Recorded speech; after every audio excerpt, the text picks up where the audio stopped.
Welcome to Education Matters, presented by the Public School Forum of North Carolina. I'm your host, Mary Ann Wolf. This week, our governor provided more guidance for schools and districts as they plan for the beginning of a school year like none other.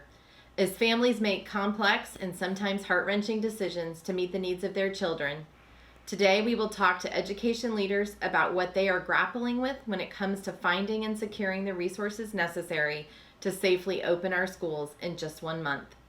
Joining us are Patrick Miller, Superintendent of Greene County Schools, Alan Duncan, Vice Chair of the North Carolina State Board of Education, and Mike Lee, Vice Chair of the Durham Public School Board of Education. Patrick, thank you so much for joining us. I have been following and admiring your work for over a decade, and I have witnessed your willingness to innovate and do whatever it takes to meet the needs of all students in your schools.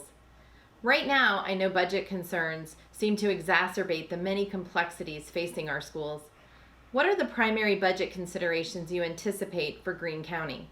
There's 4 or 5 of those, Mary Ann, and the first I'll talk about are the costs associated with virtual or remote learning. First of all, in order to do that, you have to have the devices, and we, of course, have been a one-to-one district in grades 6 through 12 since 2003-2004 school year. So we're a little farther down the road in 6-12 than some places, but we have realized the gap that the pandemic has shown us. So we have used some of our CARES Act money to expand that one-to-one program over the summer down to 3rd grade.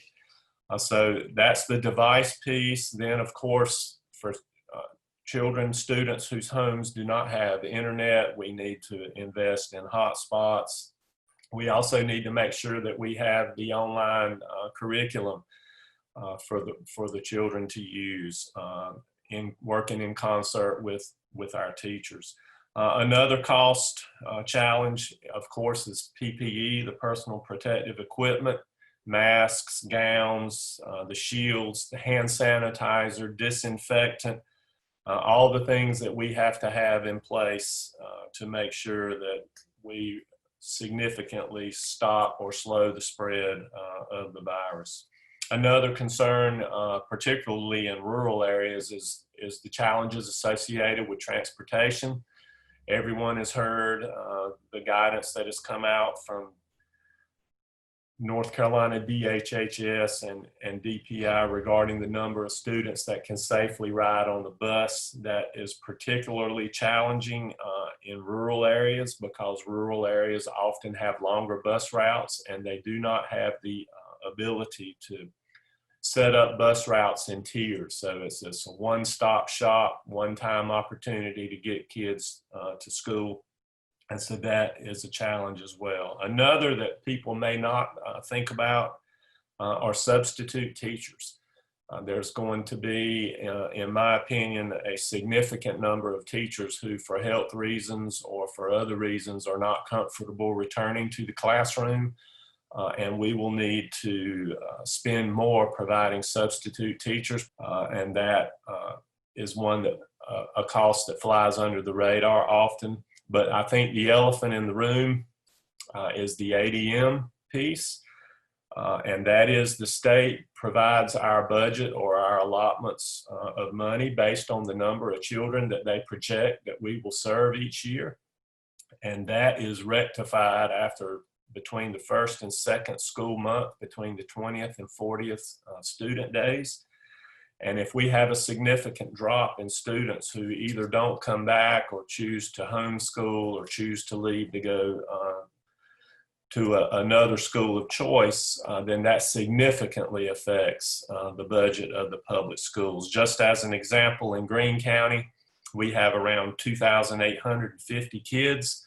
If we were to see just a 10% drop, we would lose $2.3 million in state funding in the middle of the school year. And that's just in state funds. That does not take into account the federal and local funds. So that piece to me is the elephant in the room that we need to pay attention to and be ready to address very quickly if and when that time comes. I so appreciate you laying out so many of these areas and highlighting those that may be different for rural districts. One of the things you mentioned is basic safety. As we listen this week to families as well as teachers, we're hearing so many concerns. In a recent NNC article, you talked about the cost of PPE and safety equipment going as high as $600,000 in Greene County. And then I remember you said, I can't even go beyond that. I wonder if you can provide a little more context so that viewers can understand what it takes to make sure we have safety and how those costs come together. Just our initial order for masks in a district our size cost us about $17,000. Our initial order for hand sanitizer, which we expect to last about 3 weeks, was just a little over $15,000. And then you start talking, the state did provide us with 2 months worth of PPE for our school nurses and those that are going to be on the front line screening. We received a thermometer for every 100 kids, so we got 29 thermometers, but we're going to need to purchase some more.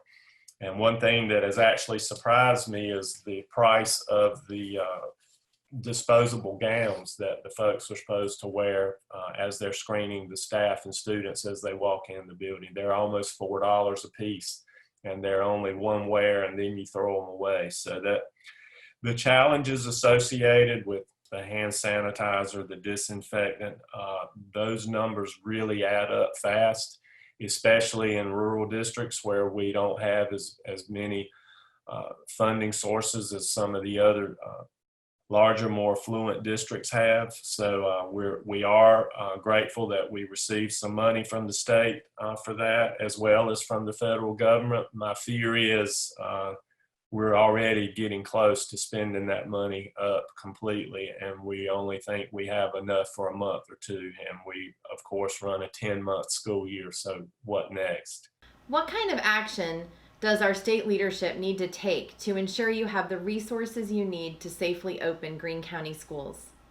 Of course, the monetary piece is significant, maybe some sort of a hold harmless provision for the 2020-2021 school year to help us or ease concerns about the ADM problem, the average daily membership problem that I spoke to earlier. But I think another underlying issue that is not unique to schools, but definitely exacerbates some of our challenges when we're trying to learn remotely is the lack of broadband access, and particularly in the rural areas.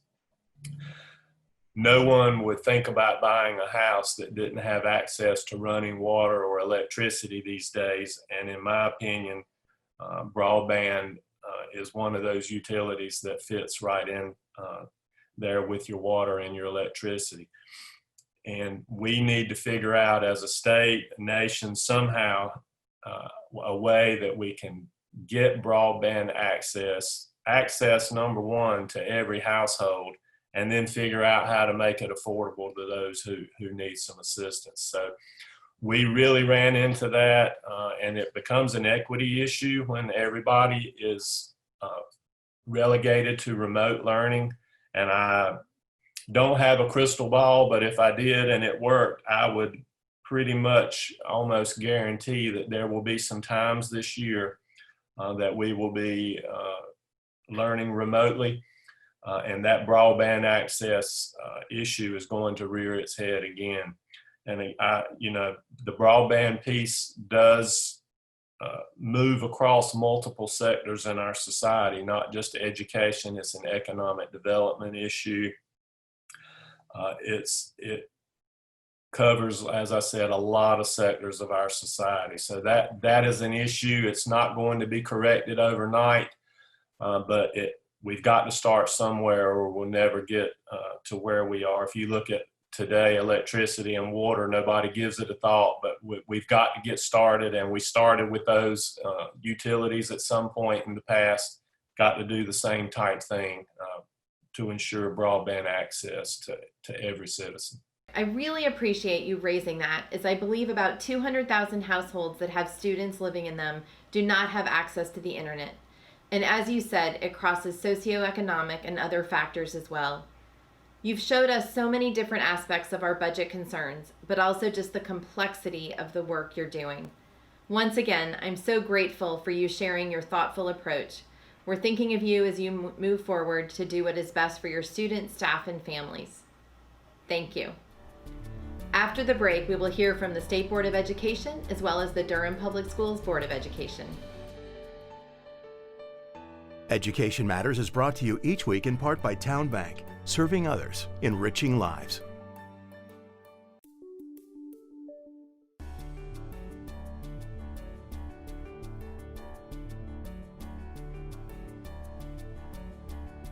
I am pleased to be joined by Alan Duncan, the Vice Chair of the North Carolina State Board of Education, and Mike Lee, the Vice Chair of the Durham Public School Board of Education, both who are in the thick of leading schools through this pandemic. While school districts in the state have been preparing for multiple options for school opening, this week certainly brought some more clarity to where we will begin based on Governor Cooper's announcement.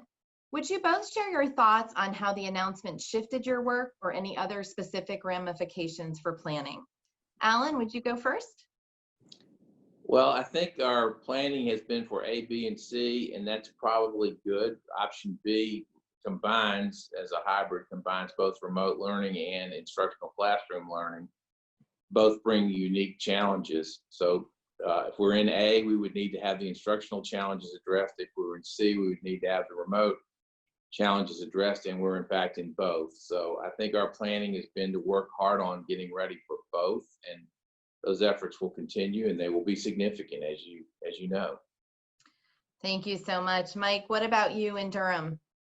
Well, I think the announcement actually allowed us to have clarity in how do we move forward. So over the last few months, all of the districts have been, trying to figure out what are the options that we have, and so the plan A, B, and C were all kind of being teased out and trying to figure out how do we work this, what happens if we do this, what happens if we do that.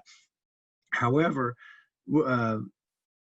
Durham a little while ago started to move forward on the path of plan B, but it was always the question of what if the governor says to do all in person or all online, but we wanted to continue forward with that plan just so we could get the logistics down. Now that the governor has made this announcement, it allows us that freedom to continue to evaluate plan B, partially in person and partially online, but also it allows us to entertain the option of all online.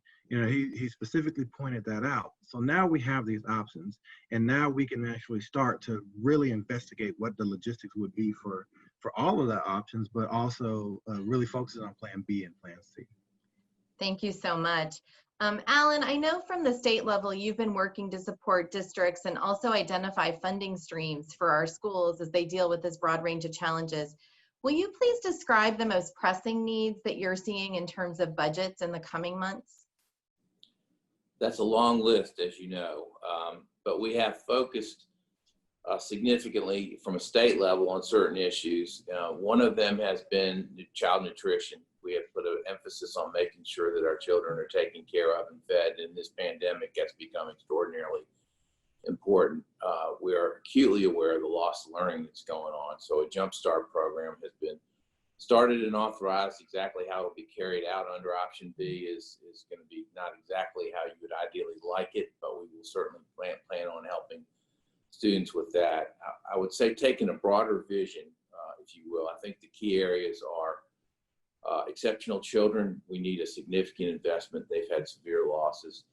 What are often referred to as our Leandro children, our most socially economic impacted students throughout the state, have had significant losses created by this pandemic, and even with option B, there still may be continuing loss. So we have a real emphasis on getting funding in ways that will assist and aid those students, and part of that includes better distance learning devices and connectivity. If looking at local budgets, very concerned about PPE's effect on the budget, very concerned about the child nutrition budget as we go through this year, transportation budget, and the substitute teacher budget, which I'm not sure everyone thinks of right away, but I think that's something to be very concerned about. There are other concerns, but that's a quick list of things that are very top of mind, very significant, and the dollar amounts involved are very significant. And we so appreciate that you're thinking about all those things, because it's exactly what we're hearing about from districts, but in different ways and in different places. So thank you. Mike, I wonder if you could just share a little bit about the budget challenge you've identified specifically for Durham. Well, yeah, absolutely. So obviously with the onset of COVID-19, it's going to restrict what a county can do for a school district and even their other priorities as well. So, our budget asks, were initially approved, but I believe that's going to end up going down a little bit. However, our specific budget issues that we're trying to figure out how to deal with, and things that may cost a little bit more if you're looking at extra duty for some of our teachers and our coaches who have CDL licenses and may be able to pitch in with bus driving, fuel, trying to do extra routes if we have to get students to different schools. And I'll just step back just for a moment. Our plan B includes all of our high schoolers being online, but then our K through 8 all being in school. So we can use the high school buildings to stretch out, for social distancing. And so those extra routes that the high school buses that would typically take high schoolers, we use those for elementary schools. You have to stretch those routes a little bit further. So you have those fuel costs as well, increase in contracted services for cleaning, purchasing equipment, electrostatic disinfectant sprayers, things like that are going to have to happen in order for us to open the school buildings and keep our students, staff, and faculty safe. Those are the types of things that are going to continue to add up, as well. At the same time, where tax revenues for the county are decreasing, so we have to find that somewhere. It's going to be a crunch. Yes, and I know this concern over unstable and potentially unpredictable budgets has emerged from schools and districts, but also charter schools, and families are making decisions in different ways than we've ever heard before. Are you all concerned about this, and are there opportunities for the state to ensure that districts have the funding they need and expect? Alan? Yes, we are all very concerned about that because the needs and the resources are substantial. I think we will ask and make the case for with the legislature that the actual costs of education, either in A, B, or C during a pandemic, are in excess of what we normally deal with. And I think we need to make that case effectively in order to get as much funding as we can. Every penny will be put to good use, and we need to restore or maintain, if you will, the health of the districts from a financial standpoint, because someday we will emerge from this, but we need to emerge in a way that's financially sound for our districts as we go forward to do the good work that needs to be done with our students, which will be a lot of work at that point. It will, and you all have helped outline that. Mike, what do you think? When we're talking about the options that we have as far as online, as well, like I mentioned before, we have our high schoolers online, but we're also offering an online academy where if parents are not feeling safe to come in the buildings, they can actually sign up for our Ignite Academy, which is a school. It'll be a school, but run by DPS. It's online only. And in January, you have the option to go back into your school if the situation changes, or you can continue on the online academy as well. So we have those options. We're trying to create those options to keep everyone safe. And that's just another item that we have to consider as far as budgetary. We have a complete online learning system. We have the curriculum is going to be in parallel with what's happening in the school. And in some cases, the same teachers that are teaching that particular class in school is going to be teaching your child. So you go right back into the classroom when you need. I appreciate all that so much. In our last few seconds here, I would love to ask both of you if you have advice for district and school leaders with all the work you're doing as they move forward in their planning. Mike, I'll ask you for your advice first, very quickly, and then Alan. Well, my advice just really quickly would be to remind everyone, this is not a simple answer. There's no simple answers here. It's going to be hard, and there's going to be people upset. What we can do as board members and decision makers is take the best amount of information on both sides and make a decision that we feel that is that best serves our communities. And whatever that decision is, let's go forward and make it as strong as possible. There's going to be people on both sides that either love it or hate it, but we want to make sure we're covering as many people as we can and taking care of as many students, faculty, and staff as we can, and we move forward with that decision. Alan, the final word goes to you. Stay child-centered. Look out for the social, emotional, and educational welfare of our children in every way that we can under most adverse circumstances by showing good leadership, and protect and cherish our educational leaders and our educators who are doing this incredible work and with great courage and sacrifice, and we give them thanks. Thank you both so much. I have loved talking to you. Can't wait to learn more in the future, and I'm thinking of you every day. Thank you.